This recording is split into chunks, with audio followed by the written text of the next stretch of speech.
ज़ाहिर सूरत हाल ऐसी है कि ये खदशा पैदा हो रहा था कि कहीं जंग की तरफ तो दोनों ममालिक नहीं जा रहे हैं, मगर आज 2 दिन के वक्फे के बाद जब मार्केट्स खुली हैं तो कहीं ना कहीं इस्तेहकाम के साथ खुली हैं। ऐसा नहीं हुआ कि बहुत पैनिक नज़र आ रहा हो। आपको लगता है कि क्योंकि दमिश्क में ईरानी काउंसलेट पर हमला किया इसराइल ने, जवाब दे दिया ईरान ने, तो उनकी भी जो मैसेजिंग थी वो हो गई और इसराइल ने भी 99% मिसाइल रोक कर डेटरेंस दिखा दी, तो मामला यहाँ ख़त्म हो सकता है या आपको मामला अभी भी बढ़ता नज़र आ रहा है?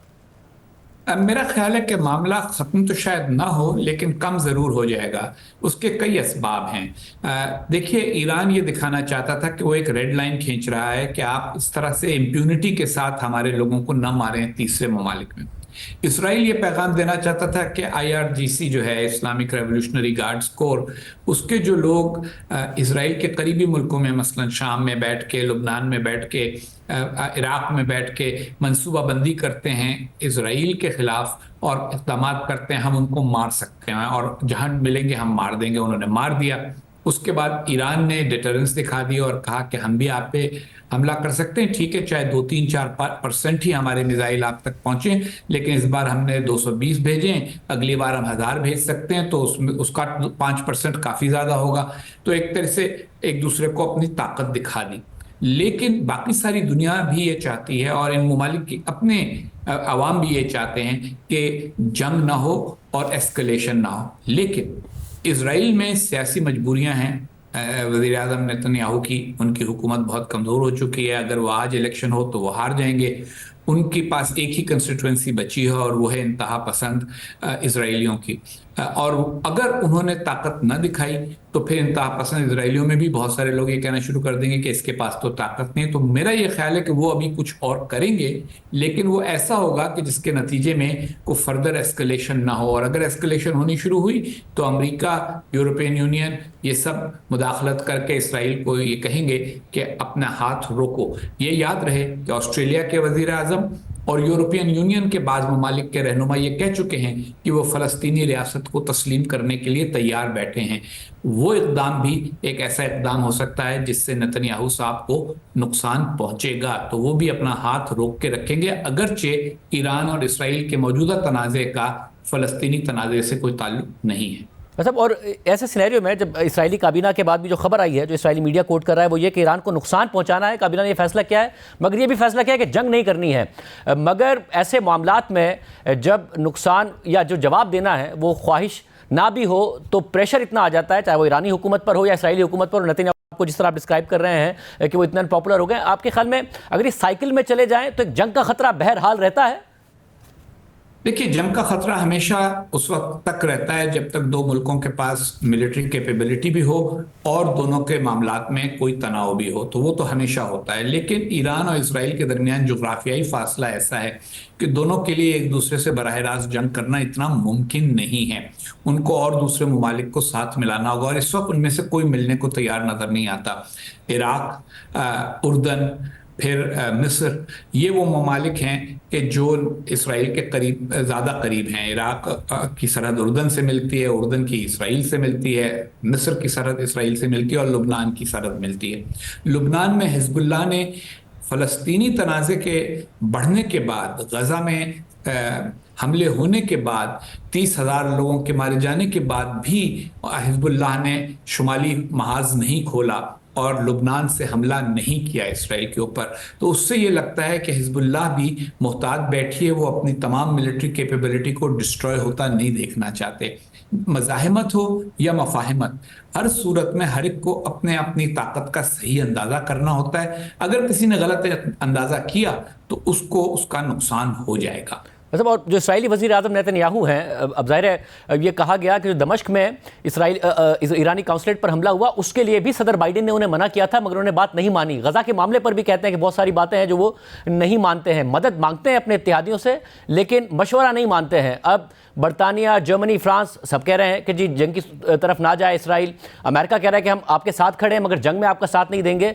आपको लगता है कि इस दफ़ा वो मशवरा मान लेंगे या जो उनकी अपनी अनपॉपुलैरिटी है, डोमेस्टिक जो पॉलिटिकल कंपल्जन्स है, उसी की बात मानते नजर आएंगे?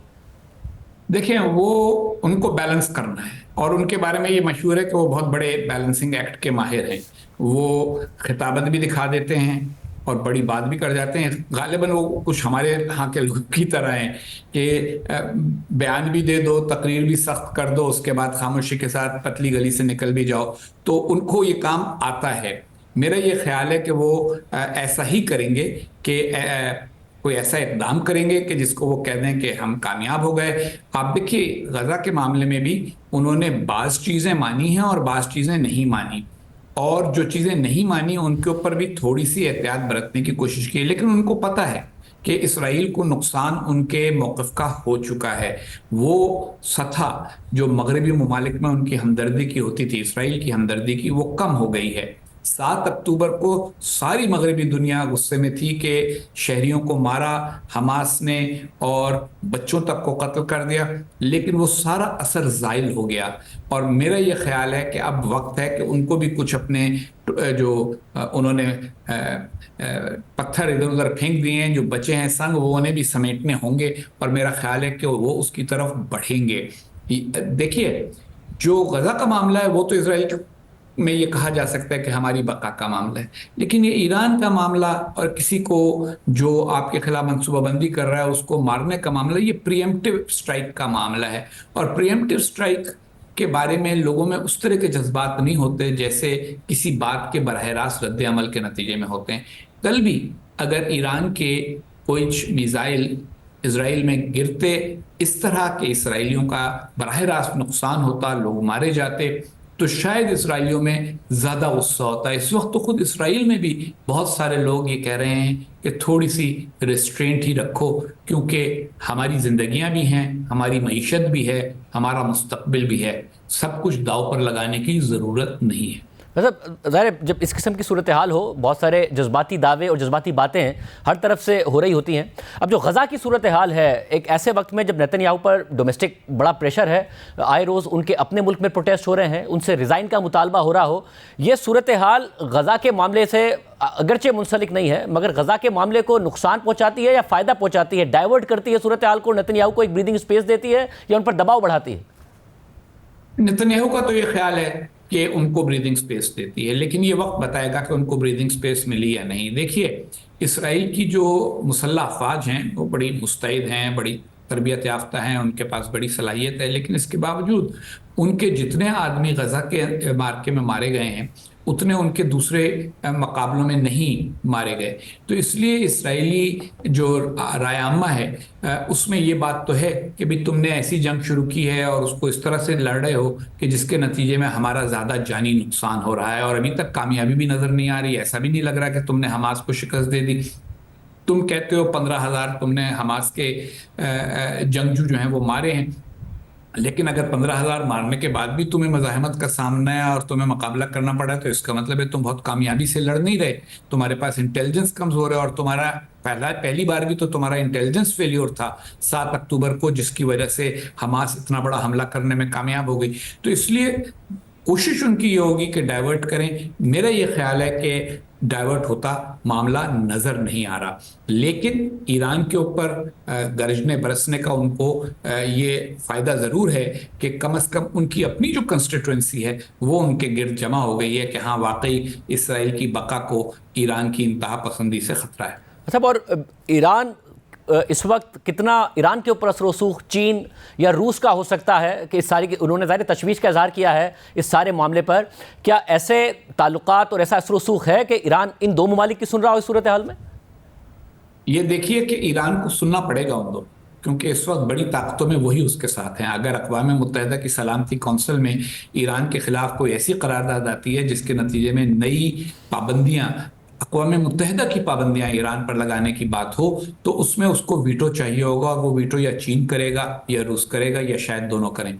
दूसरी बात यह है कि रूस और चीन के मफादात इस वक्त ख़ास तौर पर मशरिक़ वस्ता में जंग ना होने से वाबस्ता हैं।